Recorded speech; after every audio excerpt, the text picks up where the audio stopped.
말씀은 이제 두 가지의 질문을 함으로써 하나님의 약속과 관련하여서 이 하나님의 율법에 대한 그 기능을 설명하고 있습니다.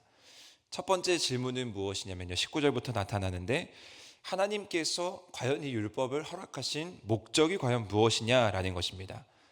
바울은 이것에 대해서 분명하게 대답을 하고 있죠. 19절을 보시면 그런즉 율법이 무엇이냐, 범법함으로 더하여 진 것이다 라는 것입니다. 율법의 주 기능은, 율법은 죄를 깨닫는 것이 그 목적입니다. 율법으로 말미암지 않고는 죄를 알지 못한다라는 것이죠.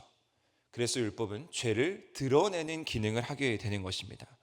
그리고 이어서 한 가지 정확하게 이야기하는 것은, 그리고 율법은 약속하신 자손이 오기까지 있을 것이다 라고도 분명하게 이야기합니다. 그래서 그리스도를 우리가 믿음으로 죄를 용서하실 분으로 기다렸던 것이고, 그리스도가 오심으로 인해서 율법이 완성되었다라고 말씀할 수 있는 것입니다. 예수님께서도요, 자신의 사역 기간 동안에 사복음서 말씀에 보시면 율법에 대해서 분명하게 이렇게 이야기하고 있습니다. 예수님은 율법을 폐하려고 오신 것이 아니라 율법을 완성하기 위해서 이 땅 가운데 오셨다. 즉 율법을 완성하기 위해 오신 분이 예수 그리스도이십니다. 따라서 우리는 율법의 완성자 대신 우리의 죄의 기능을 드러내고 그 죄로 인해서 부족함을 알고 우리가 그것을 회개하기 위해서, 완성하기 위해서 예수님께 나아감으로 인해서 하나님의 자녀가 되는 권세를 얻는 그런 기능을 바로 율법이 한다라는 것입니다.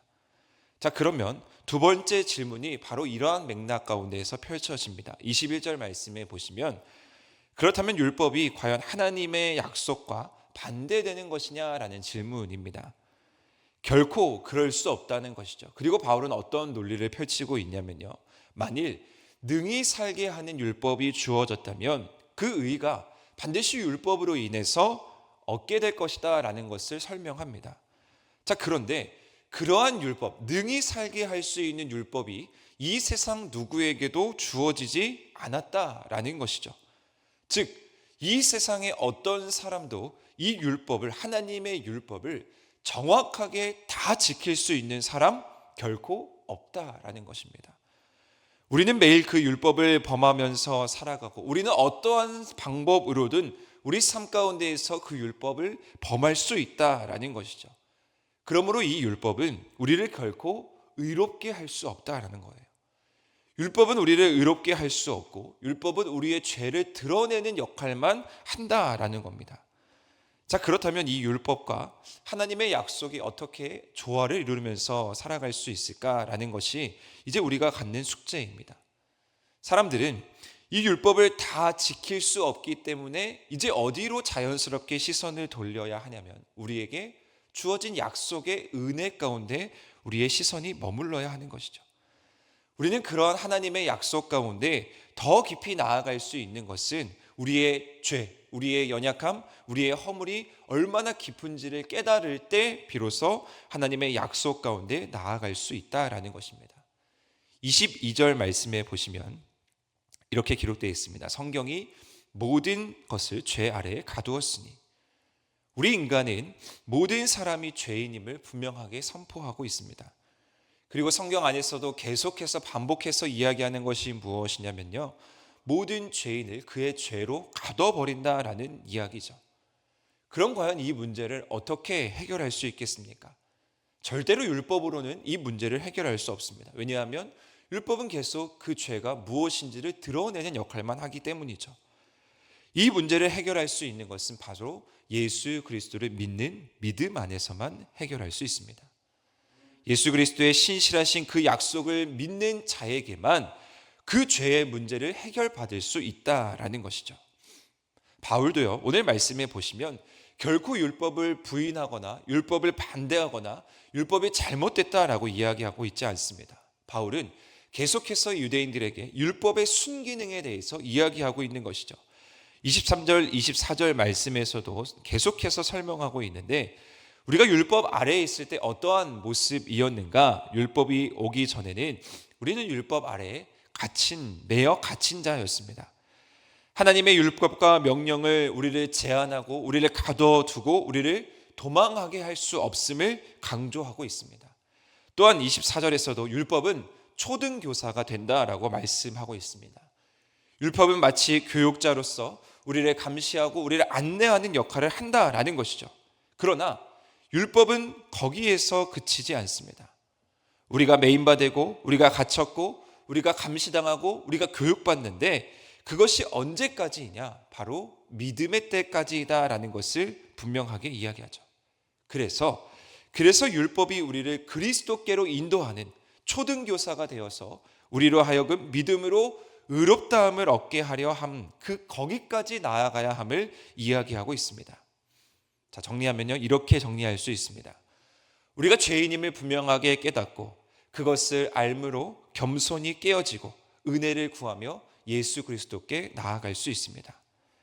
따라서 율법을 통해서 우리는 사람을 정죄하고 구분짓고 유대인이냐 이방인이냐 할례를 받았냐 할례를 받지 않았냐 이런 신앙의 잣대가 되어서 율법을 판단하는 것이 율법의 참된 기능이 아니라 율법을 통해서 우리가 얼마나 죄인인지를 깨닫고 율법으로 말미암아는 우리가 절대로 구원을 얻을 수 없기에 우리가 겸손하게 예수 그리스도께 나아갈 수 있는 삶, 십자가로 인해서 믿음으로 나아가는 삶, 이것이 바로 율법을 완성하신 그리스도의 역할이고 우리가 믿음으로 예수 그리스도께 나아가는 이유라고 말씀하고 있습니다. 오직 그리스도만이 이 일을 가능하게 하시고 오직 그리스도만이 이 일을 완성하시는 분이십니다. 자, 그러면 이제 마지막 바울은 이야기합니다. 과연 그리스도 안에서 어떠한 일이 일어나는가? 과연 그리스도 안에서 우리는 어떤 존재가 되는 것인가? 26절부터 오늘 읽은 말씀 마지막 29절까지에 나타나 있습니다. 믿음이 온 이후로는 우리는 더 이상 이제 초등교사 아래에 있지 않습니다. 왜냐하면 우리는 믿음으로 말미암아 그리스도 예수 안에서 하나님의 아들이 되었기 때문입니다. 믿음으로 우리가 이제 예수 그리스도와 이제 하나님과 연합한 것이죠. 앞선 갈라디아서 2장 20절에서도 바울의 고백이 있지 않았습니까? 내가 그리스도와 함께 십자가에 못 박혔나니. 우리가 어떤 모습이었고 우리가 얼마나 심하게 율법을 범했으며 우리가 얼마나 하나님의 그 기준에 도달하지 못하고 그런 것이 중요한 것이 아니라 이제 그리스도로 인해서 오직 예수 그리스도로 말미암아 그분과 함께 십자가에 못 박히면서 우리는 값없이 하나님과 연합할 수 있고 하나님의 은혜로 하나님께 받아들여질 수 있었다라는 고백입니다. 그러면서 바울은 이제 이 믿음의 특징, 믿음을 얻은 자의 특징을 이야기합니다. 28절 말씀에 보시면 유대인이나 헬라인이나 인종의 구분이 없다라는 거예요. 그들이 그렇게도 외쳤던 구분, 그들이 아브라함의 후손이고 그들이 유대인이고 그들이 선민이고 그들이 구별된 자들이다라고 외쳤던 그 말씀이 무너지게 되는 것이죠. 이제는 이 믿음으로 인해서 유대인이 중요한 것이 아니라 헬라인이 중요한 것이 아니라 하나님의 백성이면 믿음으로 고백한 백성이면 다 그 아브라함의 축복을 받을 수 있다라는 것입니다. 하나님의 믿음 안에서 하나님의 구원 안에서 모두가 다 평등하다라는 말씀입니다. 그리고 두 번째, 계층의 구분도 없습니다. 종이나 자유인이나 세계 모든 역사는 다 이 사회의 계층 그것이 발전되었습니다. 사람들은요 환경, 재산, 출생, 특권, 교육 등으로 인해서 다 계급이 나누게 됩니다. 그러나 우리가 구원받게 되면요 우리가 오직 그리스도 안에서 한 가족이 된다라는 것이 그 믿음의 핵심입니다. 그리고 셋째로 성별의 구분도 없습니다. 남자나 여자나. 고대 사회에서는 여자들, 심지어 유대교 안에서도요 여자들은 항상 멸시되었고 항상 사람 취급도 받지 못하는 사람 존재였습니다. 그러나 이제 이 말씀이 선포되고 예수 그리스도의 십자가 안에서 그러한 모든 차별이 사라지게 된다라는 것입니다. 자, 무엇을 이야기하고 있는 것입니까? 바울은 그 당시 사람들이 가장 중요하게 여겼던 부분들, 율법을 지키면서도 그것을 명확하게 지켰던 부분들, 그런 것들을 다 허물고 있는 것입니다. 우리가 믿음으로 예수 그리스도 안에서 하나 되었다라는 사실입니다. 우리가 하나님과 연합하게 되면, 우리가 믿음을 받아들이게 되면 이러한 아름다운 결과를 맞이하게 된다라는 것이죠.